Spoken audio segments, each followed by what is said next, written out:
is to have rules. It's anything in life where you don't have rules, you leave it to conjecture. The first thing is to have rules about money. Now, rules are part. So I expect that you should have policies and rules about issues about expenditure, who needs to sign and who doesn't need to sign. But you must sit down and have that conversation at the point you start. At that point, you're likely to know whether you can work with that person or not. If you sit down and say, look, these are going to be our policies. Oh, you as probably managing partner, you have this limit. These are how we're going to operate. Essential that's there. But secondly, integrity is key. If you have rules and you're working with people who don't have integrity, that is an issue.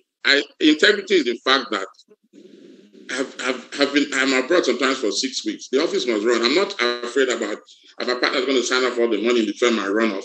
I know for a fact that we have a common interest. And as long as you have a common goal, you see that issue about the objective for signing up the firm. I think we all understand here, my partners in this business, that the law firm is our second business. If we're not talking about our families, we know where we find each other. It has to be something about this business. If my partner is even somewhere tells me, we're doing something today, the first time I'm asking him, I'm thinking about how he's projecting the firm. So trust is integral, but you must have rules. And if you have a properly structured partnership, it's not only partnership, but rules that you will have for yourself. I don't really see anything, but integrity must underpin all of this. Very well. Thank you so very much. Good day, sir. Recall sometimes back, Union Bank advertised calling for litigation briefs.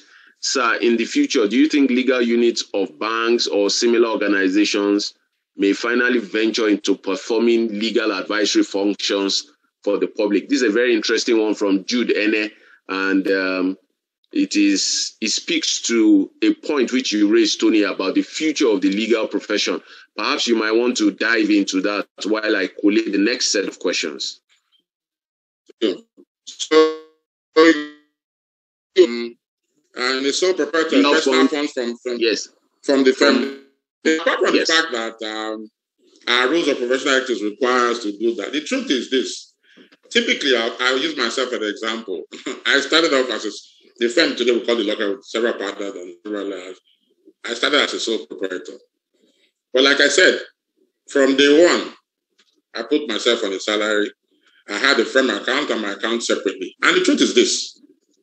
Let's be honest, you might have a situation where your firm's business for your funds. Like any other business, it should be a loan.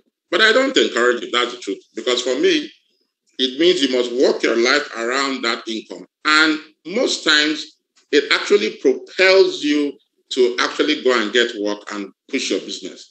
If you're on a salary, because you know, like any other employee, you want an increment in your salary. So simply run a separate firm account, pay yourself a salary. Even if you want allowances and other perks, document them and have them and ensure you work by it.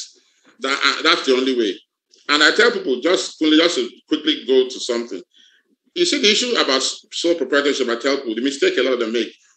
Compliance and regulations, and I used to see when I was a sole proprietor, is that when you don't do them when you're small, you're hoping to be big. The day you have the opportunity and it lands on your feet, you're now scrambling to ensure you've done all those things you do for them. Oh, I'm running to go and get my personal income tax. Oh, I'm running to go and ensure I've done my pension. Oh, I'm going to do my annual returns. And for that simple purpose, in the early days, I used to do a lot of work that my colleagues should be doing, because when they make bids for expression and requests for proposals, all the requirements you need to have in place, you don't have them. And then you come to me to go and help you do them. So it's critical. The Union Bank issue is there, talking about doing legal, and that's, like Kunle said, why we must constantly think about the future of this profession. What are the risks? What do we need to do? I think this is a question for the bar itself, and all of us as lawyers to think about. But I think it's critical that we continually bring these issues to the notice of the bar and hope that the bar will tackle these on our behalf. But it's a risk. We've seen the Big Four always trying to encourage that will always be there. Is there a question I missed out again?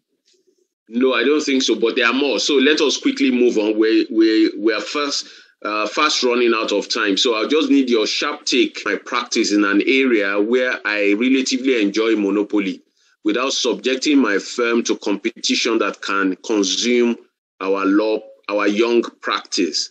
This is from Samuel Dare. He wants to know how he can scale up his practice in an area where he enjoys monopoly. That's good to know. So that's one. Next one is, do grades matter in recruitment of today's lawyers? Shouldn't it be about their skills and the value they bring to the law firm or partnership? I'll take one more, then I'll hand over to you, Tony.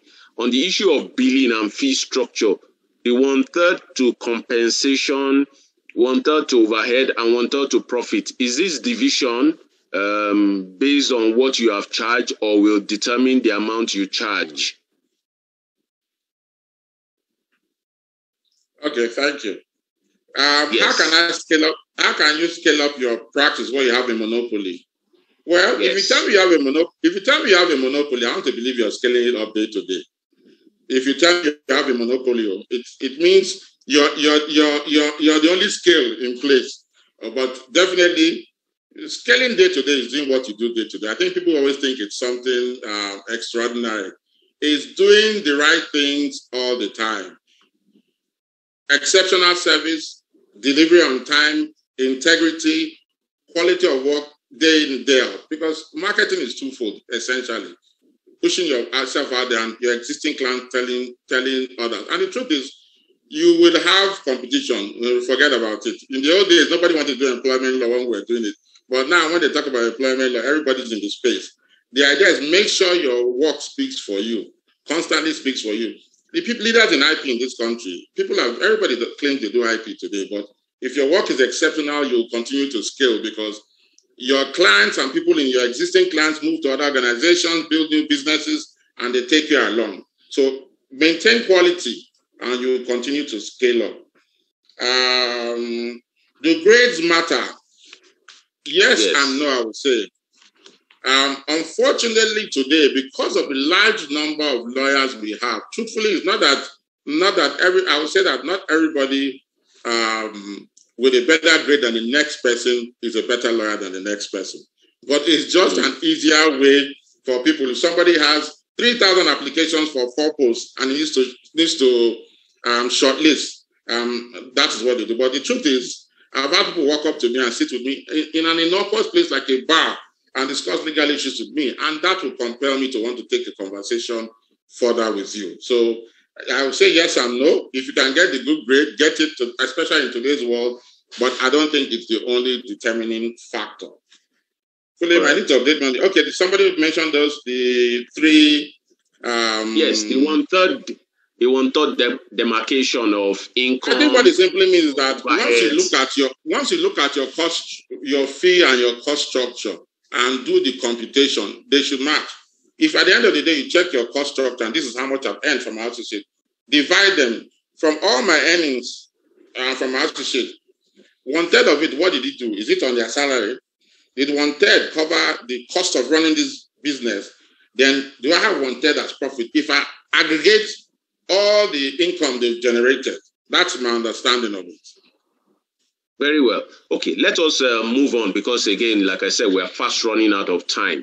What is your opinion on running a virtual law firm? Do you think a lawyer will be taken seriously only when they have a physical workspace? The next one, that's from Emma Indio. Next one, how do you navigate marketing, which you discussed, with the rule against advertisement, which discourages legal practitioners from advertisement? Thank you. Next one, can restrictive covenants or non-compete agreement prevent a partner from leaving a firm? That's an interesting one. Then, what is the best strategy to recover fees from clients? Well, that's it. That's also. So, Tony, please, if you could quickly deal with those ones. Okay, let me take the one that I think running a virtual law firm, like I said previously, a lot of things, your market, the clients should determine your business. And lawyers forget that all the time. We work without remembering that at the end of the day, we are working for people who will pay us. Now, that's why I say, for example, technology, you can't sit down and tell me in today's world, technology, I will never adapt. If you can run a virtual law firm, if the preponderance of your clients are people who can work with somebody who will deliver services to them virtually. There are clients I've worked with for the last 3 years I don't see. We have foreign clients I've never ever seen. I can tell you that. I have some in Dubai I've never seen. I saw one only last year after about 2 years ago after about 6 years. So the nature of your business and your clients will determine whether you can work virtually. I think we're getting to a stage where some would be able to do that, but like I say, your market determines whether that would work. I think I hear a lot about marketing and advertisement, and I think we overflog that. We overflog that issue. I'll give a typical example. I think one time in my office, there was a judgment we got at the National Industrial Court, and we did analysis on one social media platform, and there was a lot. My staff actually drew my attention to it, and I said, we are stuck in the old culture, and that's the bane of this profession. I think there are ingenious ways you can advertise your business or win work without advertising outright. And I don't see anything wrong if you obtain a judgment and you analyze the judgment on a public forum. We buy law reports; they are akin to the same thing. Why would I pay money to read another person's analysis of a case, and I'll have inhibitions about analyzing my own that I did? So I think it's a cultural thing. Truthfully, how many people have you actually docked today for flouting those rules? But I'll say, do not go out, do not advertise outrightly, but find ingenious ways to push yourself out there.